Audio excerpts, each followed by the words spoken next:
Assalomu alaykum azizlarim. Bugungi mavzumiz yaqin kunlarda sizni nimalar kutmoqda. Kartalarimni yaxshilab aralashtiraman va ikkiga bo'lamiz har doimgidek. Ikkalasidan bittasini tanlaysiz va boshlaymiz. Xo'sh. Birinchi pozitsiyamizda tanlagan insonlarimiz yaqin kunlarda nimalar kutmoqda. Xo'sh. Qandaydir adolat mavzusi deyapti. Sizni huzuringizni yo'qotishga sababchi bo'lgan, sizni ko'p o'ylashga majbur qilgan yoki siqilishga majbur qilib qo'ygan, ish hayotingizdadir, shaxsiy hayotingizdadir, umuman sizni siqqan mavzuda adolat qarorini topadi deyapti. Kimlardir sizni orqangizdan ish qilgan bo'lishi mumkin yoki bo'lmasam kimlardir sizni orqangizdan gap so'z qilgan bo'lishi mumkin. Buni o'ylashga hojat yo'q deyapti. Siz hech qanday harakat qilmasangiz ham, bu ish hayotingizda bo'lsa, shaxsiy hayotingizda bo'lsa farqi yo'q.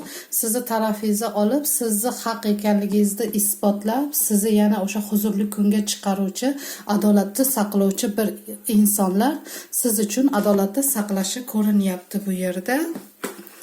Xo'sh, yana boshqa nimalar demoqchi deb boshqa kartamdan ham bir tanlab ko'raychi. Demakki, birinchi kartamizni tanlagan insonimizga qandaydir adolatsizlik bo'lgan va tez orada kimlarnidir yordami bilan bu adolat o'zini yerini topadi. Bu oralar deyapti, o'zingizni chegarasiz kuchlaringizni kashf qilish uchun ham deyapti yoki bo'lmasam kuch to'plab olish uchun, o'zingizni ancha kuchsiz charchabsiz ekan, kuch to'plash uchun ham deyapti, ozgina deyapti, tabiat qo'yniga chiqib sayohat qilishi sizga tavsiya qilinyapti.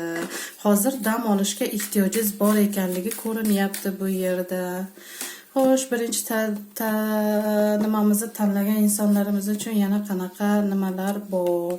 Haqiqatan ham kimdir sizni juda ham nima deydi, yerdan yer qilishga harakat qildi ekan, lekin o'sha aytib o'tganimdek kerakli insonlari yordami bilan deyapti, siz yana ham mustahkam tomirlar otasiz. Naborot bu sizni yiqitishga harakat qilgan yoki sizni chetlashtirishga, sizni yo'q qilishga harakat qilgan xatti-harakatlar naborotiga teskarisiga aylanib, sizni foydangizga xizmat qilib, naborotiga yuqori pilla poyalardan ko'tarilishingiz, zafar qozonishingiz bu yerda ko'rinmoqda.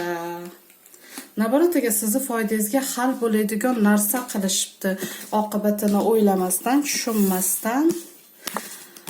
Xo'sh, ikkinchi pozitsiyamizni tanlagan insonlarimiz uchun yaqin kunlarda nimalar kutmoqda? Nimalar bo'ladi? Moddiyat bilan bog'liq narsalar chiqdi. Aytayaptiki, o'zingizni xatti-harakatingiz, aql-idrokingiz bilan deyapti, halol yo'l bilan topilgan, moddiy qo'lda ushlasa bo'ladigan barakali bir narsa qo'lingizga kelishi ko'rinyapti bu yerda. Bu narsani deyapti, bu uzoq vaqtdan beri kutgan edingiz. Balkida ba'zi insonlar turmush qurmoqchi yoki bo'lmasam yangi uy olmoqchi, yangi mashina olmoqchi edi. Yaqin va qisqa vaqt ichkarisida bularni hammasiga erishadi. Farzandlaringiz uchun to'y-to'rkin qilmoqchidirsiz yoki boshqa. Yaqin orada nimaki istagan bo'lsangiz, moddiy tarafdan ozgina tayyor bo'lmagan bo'lishingiz mumkin o'sha maqsadingiz uchun. Uy bo'lsin, mashina bo'lsin yoki yangi loyiha bo'lsin, to'y-to'rkin bo'lsin. Albatta, bu moddiyat bilan bog'liq rohatlama bo'lgandan keyin bu hamma rejalaringizni asta-sekinlik bilan amalga oshirishingiz ko'rinyapti. Aytayaptiki, hayotga otiling deyapti. Ishtiyoq bilan otiling. Bu safar juda ham kayfiyatingiz, energiyangiz yuksak ekanligi ko'rinyapti. Xuddiki hayotni yangidan kashf qilib, o'sha hayotda oqimiga o'zingizni oting. Hamma narsa o'z-o'zidan, hamma yaxshi narsalar o'z-o'zidan hayotingizga kirib kelish boshlanadi.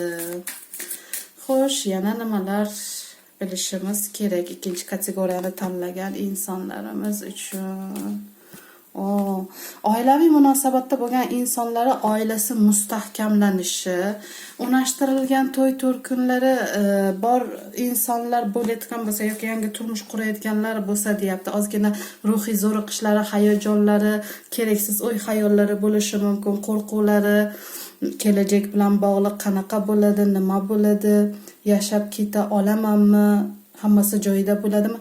100% bu yerda hammasi joyida bo'ladi. Mustahkam oilaviy munosabatlar kutyapti. Umrbodlik bir ildiz otgan nimalar ko'rinyapti, rishtalar ko'rinyapti va har doim himoya ostida, ko'rinmas kuchlar tarafidan himoya ostida bo'lishingiz ko'rinmoqda. Sog' bo'ling, salomat bo'ling.